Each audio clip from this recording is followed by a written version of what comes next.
నమస్తే welcome to my channel వేదగీత. ఓం శ్రీకృష్ణ పరబ్రహ్మణే నమః. ఈరోజు శ్రీ భగవద్గీత 2వ అధ్యాయము సాంఖ్యయోగము 17వ భాగం. విహాయ కామాన్ యస్ సర్వాన్ పుమాంశ్చరతి నిస్పృహ నిర్మమో నిరహంకారః సశాంతిమధిగచ్చతి. విహాయ కామాన్ యస్ సర్వాన్ పుమాంశ్చరతి నిస్పృహ నిర్మమో నిరహంకారః సశాంతిమధిగచ్చతి. ఎవడు సమస్తములైన కోరికలను శబ్దాది విషయములను త్యజించి వాని యందు ఏమాత్రమో ఆశ లేక అహంకార మమకార వర్జితుడై ప్రవర్తించునో అట్టివాడే శాంతిని పొందుచున్నాడు. ఏషా బ్రాహ్మీ స్థితిః పార్థ నైనాం ప్రాప్య విముహ్యతి స్థిత్వా స్యామంతకాలేపి బ్రహ్మ నిర్వాణమృచ్చతి. ఓ పార్థ, ఇది అంతయు బ్రహ్మ సంబంధమైన స్థితి. ఇట్టి స్థితిని పొందినవాడు మరల ఎన్నటికి విమోహమును చెందనేరడు. చివరి కాలమునందు కూడా ఇట్టి స్థితి ఎందున్నవాడు పరమానంద రూప మోక్షమును పడయుచున్నాడు. ఇది శ్రీ భగవద్గీతాసూపనిషత్సు బ్రహ్మ విద్యాయాం యోగశాస్త్రే శ్రీకృష్ణార్జున సంవాదే సాంఖ్యయోగో నామ ద్వితీయోధ్యాయః. భగవద్గీత 2వ అధ్యాయము సాంఖ్యయోగము దీంతో పూర్తయింది. కర్మయోగంలోకి ప్రవేశిస్తున్నాము. కర్మ అంటే మనం చేసే పనిని కర్మ అంటాము. లోకంలో కర్మ చేయకుండా ఏ మనిషి ఉండలేడు. మనిషి జీవించడానికి కర్మ అనేది తప్పనిసరి.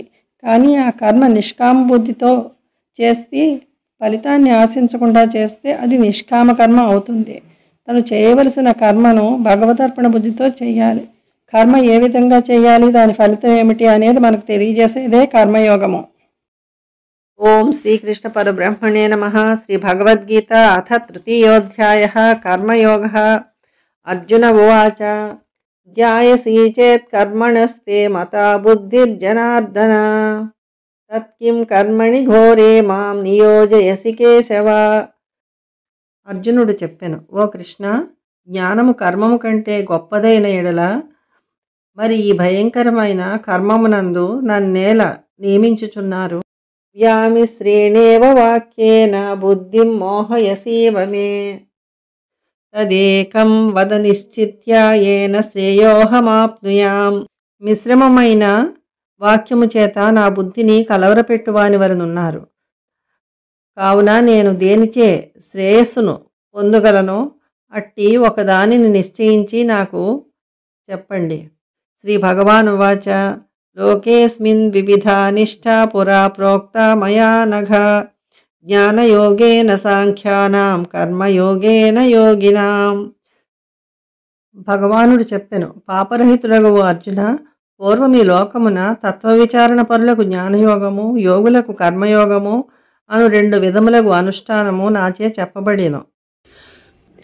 న కర్మణ మనారంభా నైష్కర్మ్యం పురుషోస్నుతే నచ సన్యసనాదేవా సిద్ధిం సమధిగచ్చతి.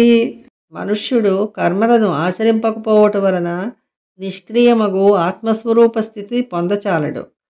కేవలం కర్మ చేయడాన్ని విడిచిపెట్టడం వలన మోక్ష స్థితిని ఎవరూ పొందలేరు. మరో వీడియోతో మళ్ళీ కలుద్దాం. Thank you.